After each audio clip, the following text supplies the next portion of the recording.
우리가 잘 아는 이야기 중에 이런 이야기가 있습니다. 굉장히 의미가 있고요. 심오해서 한번 들으면 잊을 수 없는 그런 이야기인지라 여러분들도 다 알고 계시고 기억하시는 이야기입니다. 옛날에 토끼와 거북이가 살았습니다. 토끼는 매우 빨랐고 거북이는 너무 느렸기 때문에 토끼는 거북이를 느린 보라고 항상 놀렸습니다. 그러던 어느 날 토끼가 거북이에게 잘못했습니다. 어느 날 거북이가 토끼에게 달리기 시합을 하자고 제안을 했습니다. 참 이렇게 헷갈립니다. 드디어 경기가 시작이 되고 한참을 뛰어가던 토끼가 거북이가 저 멀리 뒤처진 것을 보고 안심을 한 나머지 낮잠을 자고 말았습니다. 그런데 토끼가 잠에서 깨어났을 때는 이미 거북이가 한참을 지나간 뒤였고 잠에서 깨어난 토끼가 열심히 뛰어갔지만 거북이가 그 경기에서 이기게 되었다라는 토끼와 거북이 이야기 여러분들이 다 아실 겁니다. 이 이야기는 이솝이 쓴 우화 중에 하나의 이야기입니다. 여러분들은 이 이야기를 들으시면서 어떤 교훈을 배우셨습니까? 거북이처럼 빠르지는 못하더라도 또 틀렸습니다. 토끼처럼 빠르지는 못하더라도 끈기 있게 거북이처럼 열심히 하면 이길 수 있다, 열심히 하면 성공할 수 있다, 뭐 그런 내용의 교훈을 얻었을 겁니다.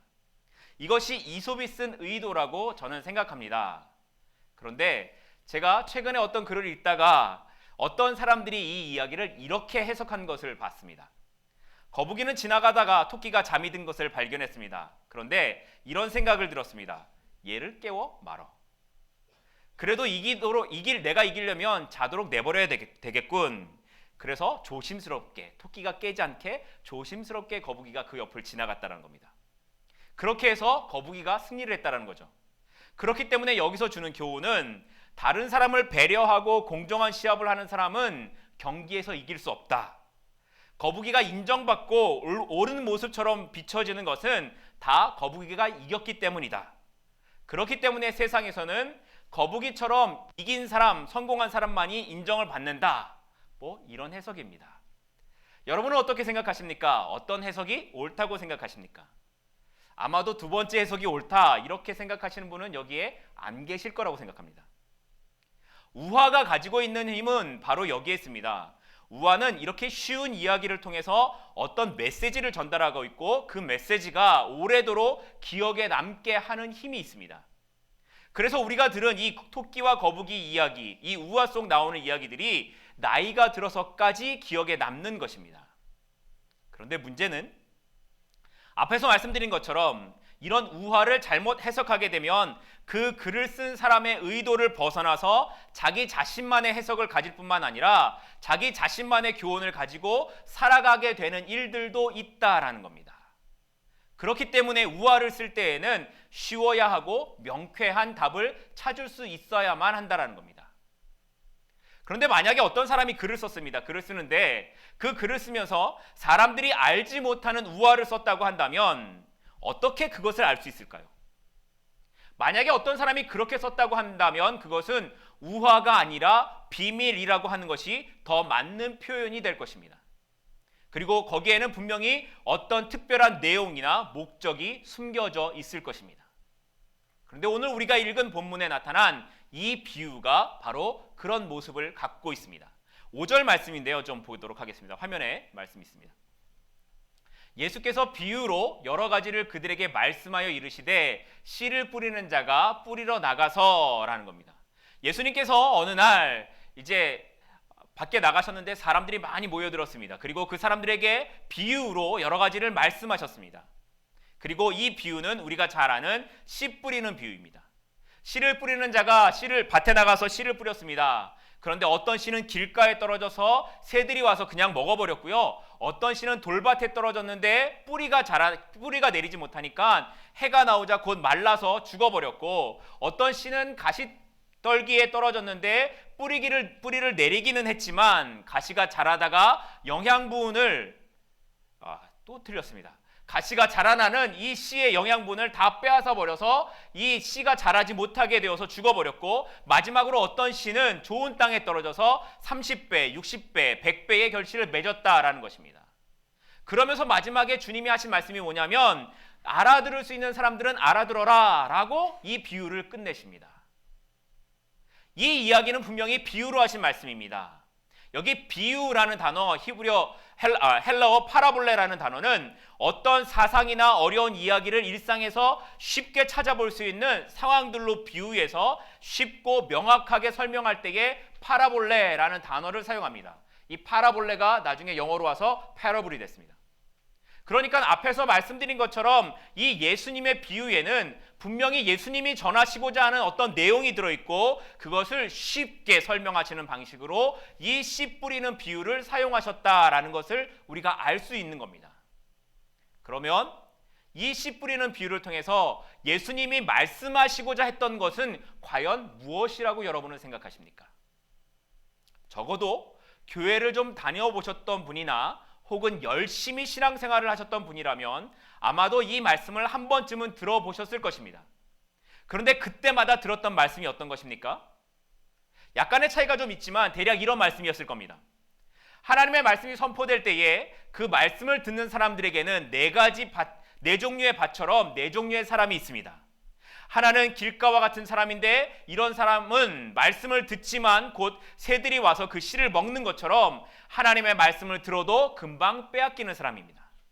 또 돌밭과 같은 사람이 있습니다. 이 사람은 말씀을 듣기는 했지만 환난이나 핍박이 다가오면 곧 그 마음을 빼앗겨서 예수 그리스도에게서 멀어져 버리는 사람들입니다.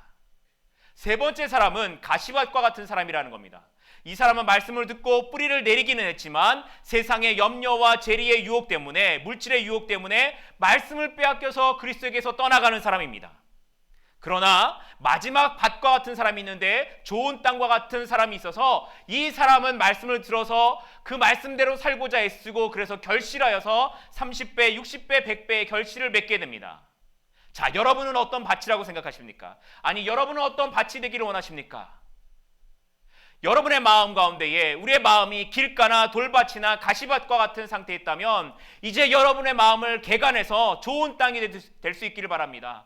좋은 땅이 되어서 풍성한 결실을 맺을 수 있는 성도들이 될 수 있기를 소원합니다. 이것이 일반적으로 들려진 말씀입니다. 이것이 우리가 들었던 비유에 대한 일반적인 해석입니다. 제가 이렇게 소리내면서 외쳤더니 여러분들 아멘 하시죠? 저도 이 해석에서 말하는 우리가 이 말씀을 듣고 좋은 밭처럼 살아갑시다 라고 하는 것이 잘못되었다라고 생각하지 않습니다. 저도 역시 그렇게 살아야 된다고 생각합니다. 그런데 정말 이 비유가 예수님께서 우리에게 그런 밭이 되어야 한다라는 밭에 관한 교훈을 하고 있는 것일까요? 그렇다면 이 비유는 씨 뿌리는 비유라고 하면 안 되고요. 밭의 비유라고 하는 것이 옳지 않겠습니까? 그런데 오늘 본문에 나타난 18절 말씀을 보면 씨 뿌리는 비유를 들으라 라고 정확하게 예수님이 말씀하고 계십니다. 씨 뿌리는 비유. 그렇다면 도대체 이건 무슨 이야기를 하고 있는 걸까요? 먼저 우리는 이 비유에 대한 이해를 갖기 위해서 당시의 문화적인 배경을 좀 살펴볼 필요가 있습니다. 일반적으로 여기 농사를 지어보신 분들이 계시는지 모르겠지만 아마 농사를 조금이라도 지어보신 분이 계신다면 현대적인 농사법을 대략 아실 것입니다. 씨를 뿌리기 전에 무엇을 먼저 하죠? 밭을 갈아야 됩니다. 그게 맞습니다. 밭을 다 잘 고른 다음에 그리고 씨를 뿌리고 거기에 물을 줍니다. 그러니까 우리가 갖고 있는 밭에 대한 일반적인 개념은 좋은 땅, 길가, 돌짝밭, 가시덜기밭 이런 것들이 다 구분되어져 있다라고 그렇게 생각합니다. 그래서 밭은 이렇게 4개의 종류가 있는데 거기다 농부가 이렇게 따로따로 뿌렸나 보다 이렇게 생각합니다. 그런데 이 당시에 팔레스타인 지역에서는 밭을 일구기 전에 씨를 먼저 뿌리는 풍습이 있었습니다. 더군다나 이 밭이라는 것도 좋은 땅이나 길가, 돌밭이 따로 구분되어 있지 않고요. 농부가 밭 안에서 왔다 갔다를 반복합니다. 그러면 그게 길이 되는 겁니다. 그리고 그 길을 농부가 푸대자루 같은 거 하나 어깨에 걸터 매고 그 길을 다니면서 씨를 막 뿌립니다. 그런 다음에 그 씨가 떨어진 땅에다가 갈고리를 가지고 이렇게 긁으면서 잘 정리를 하고 물을 주는 겁니다. 그렇기 때문에 씨가 떨어진 밭이라는 것이 대부분 다 돌도 섞여 있고 가시도 섞여 있고 잡초도 어느 정도 다 있는 그런 상태의 모습이었습니다. 그런데도 나중에 추수할 때가 되면 씨를 뿌린 것에 몇 배, 몇십 배의 수확을 거두어 들었기 때문에 예수님의 이야기를 듣고 있었던 당시의 이스라엘 백성들은 이 이야기가 공감되는 아주 친숙한 이야기였다라는 겁니다. 그러니까 이런 문화적 배경에서 우리가 기억해야 되는 것은 밭은 하나다라는 겁니다. 밭은 몇 개라고요? 하나다라는 겁니다. 4개의 밭이 다 따로따로 있어서 씨를 뿌리는 것이 아니라 하나의 밭에 씨를 뿌렸고 그 밭 안에는 길가도 있고 돌짝도 있고 가시덤불도 있고 또 좋은 땅도 있다라는 겁니다. 이 부분이 왜 중요한지 나중에 말씀드리겠습니다. 기억하실 것은 밭은 몇 개라고요? 하나다라는 겁니다. 그러면 이제 왜 이 비유가 밭의 비유가 아니라 씨에 대한 비유인지를 좀 더 구체적으로 생각해 보도록 하겠습니다.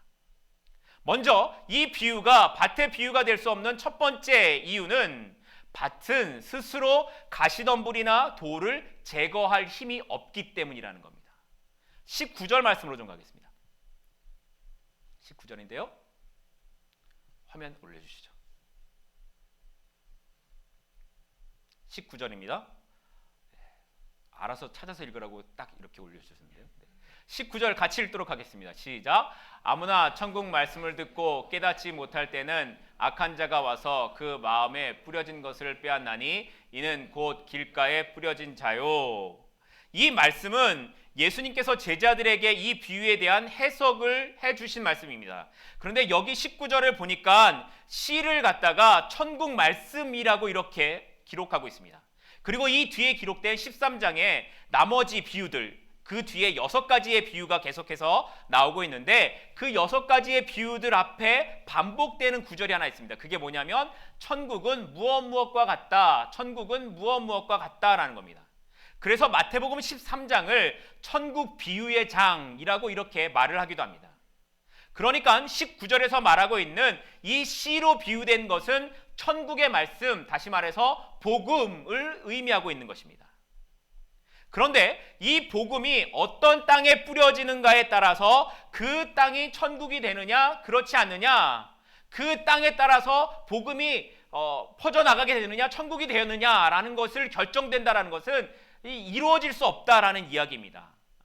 다시 말하면 이런 겁니다. 농부가 씨를 뿌렸습니다. 그런데 거기에 돌도 있고 가시도 있고 잡초 뭐 이런 것들이 가득한 겁니다. 그래서 농부가 이렇게 말을 하고 갑니다. 야, 밭아, 너희들 내일까지 다 치워줘야 된다. 그래야 열매가 맺힐 수 있어. 그러니까 꼭 치워줘야 돼.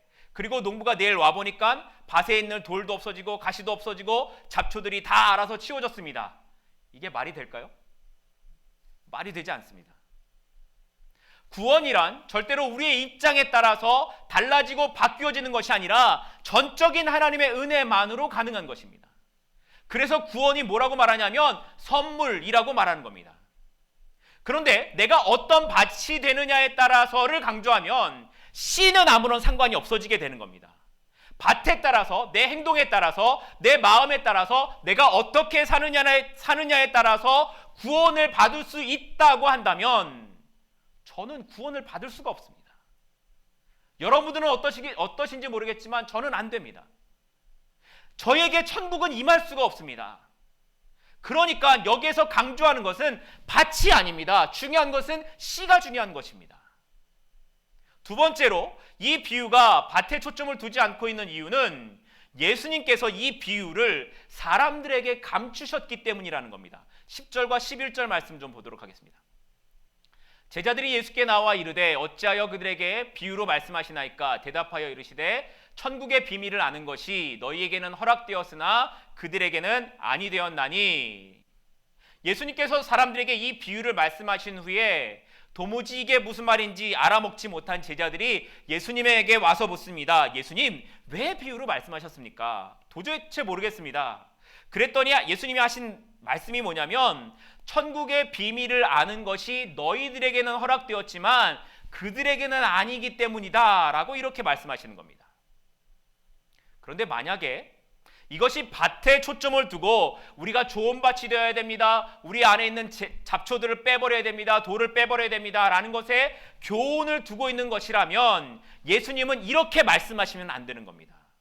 왜냐하면 좋은 밭에 관심이 있는 거라면 더 많은 사람들이 알아들을 수 있도록 해서 좋은 밭을 만들어야 된다. 너희들이 좋은 밭이 되어야 천국에 갈 수 있다. 그러니까 너희들이 좋은 밭이 되도록 열심히 노력해야 된다. 이렇게 알아듣도록 설명하셔야 되는 겁니다. 그런데 예수님은 그렇게 말씀하지 않으셨습니다. 알아듣지 못하게 합니다 라고 말씀하십니다. 심지어 15절 말씀을 보면 이사야 선지자의 말씀을 인용하시면서 이렇게 말씀하십니다. 15절인데요. 이 백성들의 마음이 완악하여져서 그 귀는 듣기에 둔하고 눈은 감았으니 이는 눈으로 보고 귀로 듣고 마음으로 깨달아 돌이켜 내게 고침을 받을까 두려워함이라 하였느니라.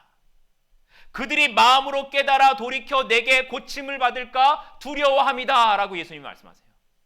이게 주님이 비유로 하신 의도였다라는 겁니다.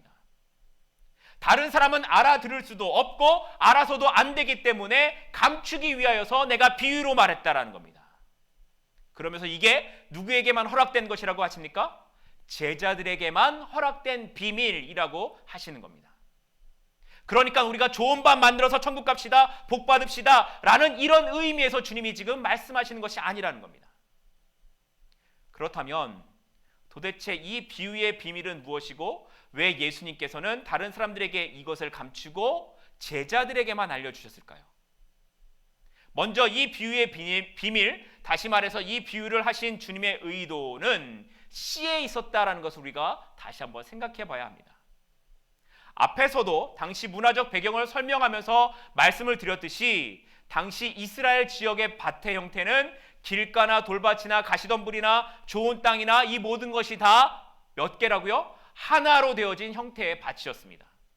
그런데 여기에 와서 농부가 씨를 뿌리는 겁니다. 그리고 밭을 개경하기 시작합니다. 그런데 어떤 것은 새들이 와서 먹어버리고 어떤 것은 돌 위에서 가시덤불 사이에서 죽기도 했지만 떨어진 씨가 자라서 결국에는 수확을 거두고 많은 결실을 맺게 되었다라는 겁니다. 그러니까 결실의 원인은 씨에 있는 것이지 밭의 문제가 아니다라는 겁니다. 이렇게 우리의 마음은 하나의 밭과 같아서 때로는 우리의 마음 안에 길가와 같은 모습이 나타나기도 하고 돌밭과 같은 모습이 나타나기도 하고 가시덤불과 같은 마음들이 나타날 때가 있다라는 겁니다. 어떤 때는 말씀을 듣기는 하지만 아무런 생각 없이 앉아서 딴 생각할 때가 있기도 하고요. 다른 생각으로 살아갈 때가 있기도 하고요. 어떤 때는 말씀을 듣고 그래 말씀대로 살아야지 하다가도 힘들고 어려운 일을 만나게 되면 힘들어 포기하자 라고 해서 살던 때의 모습으로 살아갈 때가 있기도 합니다. 또 어떤 때는 그래도 끝까지 해보겠다고 열심히 살아가는데 세상의 염려와 물질의 유혹 가운데 넘어져 버리는 그런 모습이 우리 안에 나타날 때가 있다라는 겁니다. 만약에 여러분에게 누가 와서 이렇게 묻습니다. 당신은 정말 좋은 땅이십니까? 당신은 정말 좋은 땅이십니까? 그렇게 물어본다면 여러분은 자신 있게 예, 나는 좋은 땅입니다. 이렇게 대답하실 수 있으십니까? 아무도 이것에 대해서 자신 있게 예라고 대답하실 수 없으실 겁니다. 그런데 주님은 오늘 비유를 통해 우리에게 너희가 다 좋은 땅이야 라고 말씀하신다는 겁니다. 너희가 다 좋은 땅을 갖고 있는데 그 안에 때때로는 길가와 같은 모습이 나타나기도 하고 어떤 때는 돌밭과 어떤 때는 가시덤불과 같은 것들이 올라와서 말씀을 막고 유혹에 넘어지게 되기도 하지만 그러나 복음의 씨가 결국에는 너희들의 삶을 결실 맺는 삶으로 천국 백성의 삶으로 인도할 것이다 라는 이 말씀을 하고 계신다라는 겁니다. 그리고 천국은 이렇게 길가와 돌밭과 가시덤불과 같은 것들에 의해 걸리는 것 같고 막히는 것 같고 넘어져서 안 이루어지는 것 같지만 결국에는 하나님께서 그 씨로 인해 30배, 60배, 100배의 결실을 맺게 하는 완성된 천국이 임하게 될 것이다 라는 약속을 주고 계신다는 겁니다. 씨가 뿌려지지 않는 땅은 아무리 비옥해도 거기에는 결실이 있을 수 없습니다. 결실의 문제는 땅이 어떤 곳이냐가 아니라 거기에 씨가 있느냐 없느냐의 문제가 있을 뿐입니다. 오늘 여러분은, 오늘 저는 그 씨를 갖고 살아가시는 분들이십니까? 여러분 안에 정말 생명이신 예수 그리스도의 씨가 있음을 확신하십니까? 그렇다면 이제 내 안에서 역사하시는 그 주님의 음성 앞에 나아가시는 저와 여러분들이 될 수 있기를 소원합니다. 이제 내 안에 더 이상 길가와 돌밭과 가시 선불과 같은 모습이 일어나지 않도록 주께서 나를 다스리시도록 우리의 삶을 하나님 앞에 맡기고 나아가는 저와 여러분들이 될 수 있기를 주님의 이름으로 축복합니다. 마지막으로 예수님께서 제자들에게만 이 비밀의 말씀을 하신 이유를 살펴보고 말씀을 좀 마치겠는데요. 그 이유를 알기 위해서는 우리가 마태복음 12장 48절에서 50절 말씀을 좀 살펴볼 필요가 있습니다. 마태복음 12장 48절에서 50절입니다. 말하던 사람에게 대답하여 이르시되 누가 내 어머니며 내 동생들이냐 하시고 손을 내밀어 제자들을 가리켜 이르시되 나의 어머니와 나의 동생들을 보라. 누구든지 하늘에 계신 내 아버지의 뜻대로 하는 자가 내 형제요 자매요 어머니라 하시더라. 이 말씀은 사람들이 예수님에게 와서 바깥에 예수님의 어머니와 동생들이 있는데 좀 나가보시겠습니까? 하는 말에 대해서 예수님이 하신 대답이었습니다. 이렇게 예수님은 누가 내 어머니며 동생들이냐에 대한 대답으로 지금 하시고 있는 그 말씀이 13장에 나오는 오늘 비유라는 겁니다. 13장 앞부분에 있는 12장 마지막 부분에서 누가 내 어머니며 내 동생들이냐에 대한 대답을 하시고 있고 13장에서 이 씨 뿌리는 비유를 하십니다. 마가복음으로 가게 되면 4장에서 씨 뿌리는 비유가 나오는데 3장 마지막 부분에서도 똑같이 누가 내 어머니며 내 동생들이냐라는 질문에 대해 대답을 하시고 그리고 씨 뿌리는 비유를 하십니다. 똑같은 순서를 이렇게 보여주고 있다는 것은 바로 이 천국의 비밀을 아는 자들이 바로 내 형제고 내 제자들이다라는 것을 말씀하고 있다는 겁니다. 오늘 이 비유를 들은 사람들은 13장 2절에 보게 되면 큰 무리라고 표현하고 있습니다. 큰 무리가 예수님을 보기 위해 모여들었고 너무나 사람들이 많이 모여들었기 때문에 예수님이 함께 있을 수 없어서 배를 조금 띄워놓고 배 위에서 말씀을 전하셨습니다. 그렇게 해야 할 정도로 예수님을 보기 위해 많은 사람들이 몰려들었습니다. 그런데 예수님의 말씀은 그들은 아니야 라고 말씀하는 겁니다. 심지어 마가복음에서는 그들을 향하여 외인들이라고 표현할 정도로 그렇게 기록하고 있습니다. 사람들이 많냐, 사람들이 적냐, 이건 중요하지가 않다라는 겁니다. 아니 적어도 말씀에서 보자면 그 많은 큰 무리들은 예수님을 만나기 위해서 나온 사람들입니다. 그런데 주님은 그들을 향해 너희들은 내 형제가 아니야, 너희들은 다 가짜야 라고 씨 뿌리는 비유를 통해 말씀하고 계신다라는 겁니다. 주님의 가족은 하나님의 복음을 알아듣는 그들만이 가족이라고 말씀하고 있는 겁니다. 그렇다면 오늘 우리는 어떻습니까? 여러분은 정말 여러분 자신이 예수님의 형제요 가족이라고 자신하실 수 있으십니까? 아니면 예수님에게서 무엇을 좀 얻고자 해서 무엇을 좀 따라다니면 얻을 수 있을까 해서 그렇게 따라다녔던 큰 무리들처럼 그렇게 예배하는 자리에 앉아있지는 않으십니까? 그런데 예수님께서 제자들에게 이 천국의 비밀을 알려주신 이유는 제자들이 낙심할까 봐였습니다. 그들이 힘들고 포기하게 될까 봐, 그래서 그들에게 용기를 주기 위해서 하신 말씀이었습니다. 주님은 이제 이 이후에 주님이 십자가에 달려 돌아가시고 승천하신 이후에 제자들이 어떻게 살아가게 될 것인가를 잘 알고 계셨습니다. 그들이 복음 때문에 어떤 고난을 당하게 되고 얼마나 힘들어야 하게 될지 또 어떻게 죽음의 자리로 가게 될 것인가를 주님은 이미 보고 계셨습니다. 비록 지금 제자들은 그 길을 알지 못하지만 언젠가 제자들이 그 길에 서게 될 때에 이 비유를 제자들이 기억하면서 그래, 천국은 이런 것이지, 천국은 이렇게 힘들고 어려워도 결국에는 하나님께서 이루실 놀라운 나라가 천국이지 하면서 끝까지 견디게 하기 위하여 오늘 이 비유를 제자들에게만 알게 하고 있다는 것입니다. 요즘 세상을 보면 희망이 없는 것 같다라는 생각을 하게 됩니다. 부모가 자녀를 때려서 죽이고, 자녀는 부모의 재산 때문에 질식시켜서 죽이고, 또 어떤 사람은 이유도 없이 총으로 아이들을 죽이는 그런 세상이 되어버렸습니다. 매일같이 비극적인 일들이 일어나지 않는 날이 없을 정도로 세상은 그렇게 소망이 없어졌는데, 교회는요, 오히려 그런 세상에게 조롱을 당하는 모습으로 변해버리고 말았습니다.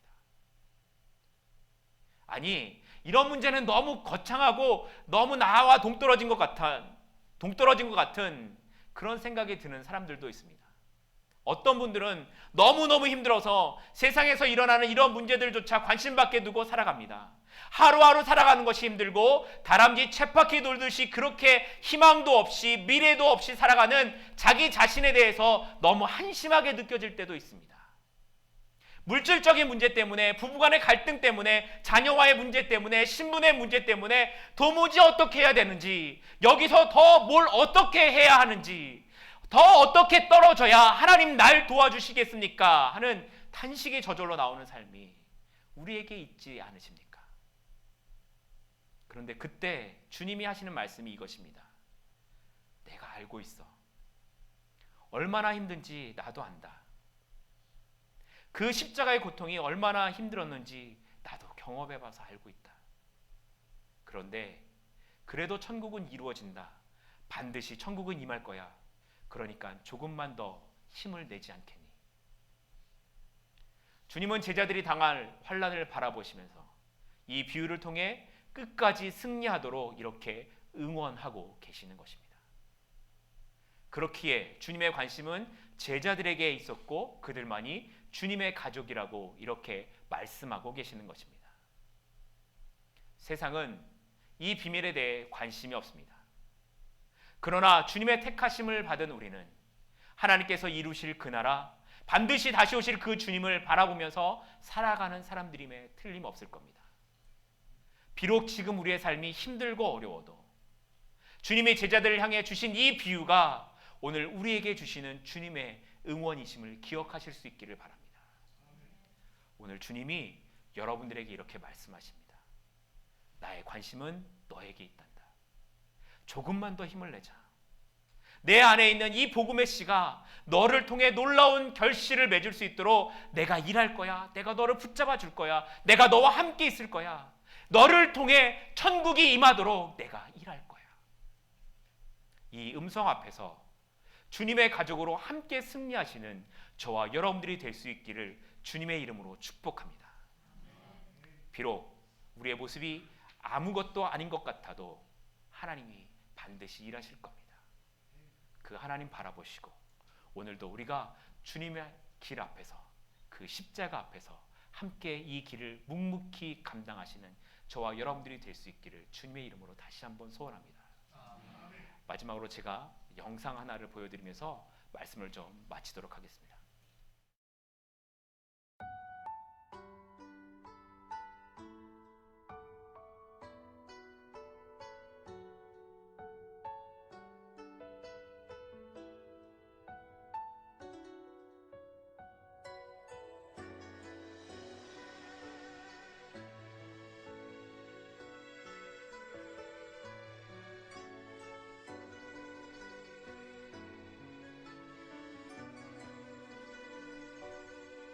지극히 작은 자 죄인 중에 괴수 무익한 나 부르셔서 간절한 기대와 소망 부끄럽지 않게 십자가 전게 하셨네. 어디든지 가리라 주 위해서라면 나는 전하리 그 십자가 내 몸에 밴 십자가 그